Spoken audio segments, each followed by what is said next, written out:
مازن وزوجته بولديه Şu an محمد الفاتح 2,5 yıldır وزكريا. Afrin'de annelerinden ayrı olan çocuklar şu an buluştular.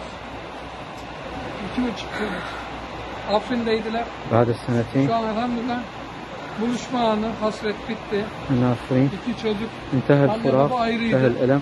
Şu an buluştular. الحمد Elhamdülillah. لله والتقوى بفضل الله. الحمد لله رب العالمين. اللهم لا تفجع أي عزيز Fotoğraf aldık. أي مبعد عن أهله وأحبته يا رب العالمين. الحمد لله على كل حال. الحمد لله على كل حال. Şu an Cilve Gözü'nden İHA'ya geldik. Niye geldik? 2-2,5 yıl önce bir patlama sonucu hanımefendi gözlerini, görme yetisini kaybetmiş. Babayla birlikte tedaviye geliyorlar Adana'ya. Elhamdülillah o tedavi sonucunda şu an %30 civarında görüyor. Ve uğraş sonunda bir buluşma gerçekleşti bugün. 2,5 yıl sonra Reyhanlı'dan şu an Afrin'den gelen iki çocuğunu almış olduk. Biri 2 yaşındaydı, biri 4 yaşındaydı ayrıldıklarında. Şimdi biri 4 yaşında, diğeri 6 yaşında. Elhamdülillah buluştular. Biz kısa belki onların görüşlerini, duygularını alırsak daha güzel olur inşallah. أستاذ الفاضل دكتور مازن تفضل.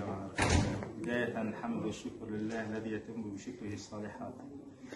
الله حمد şükürler olsun. الله عز وجل الشكر موصول لإخوتنا في تركيا وعائلتي الكبيرة عائلة الإيهاها.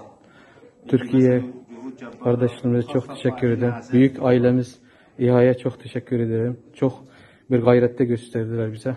يعني عانينا خلال سنتين من نتيجة الحادث اللي صار مع زوجتي كانت معاناة كبيرة ببعض الأولاد عنا. Olay eşim kaza geçirdikten sonra 2 yılda çok zorluk çektik.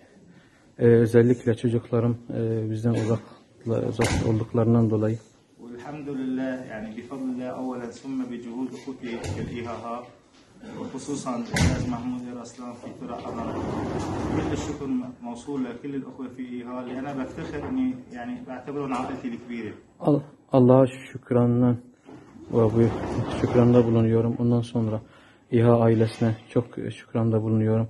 Özellikle başkanımız Mahmud Ereslan çok minnettarım kendilerine.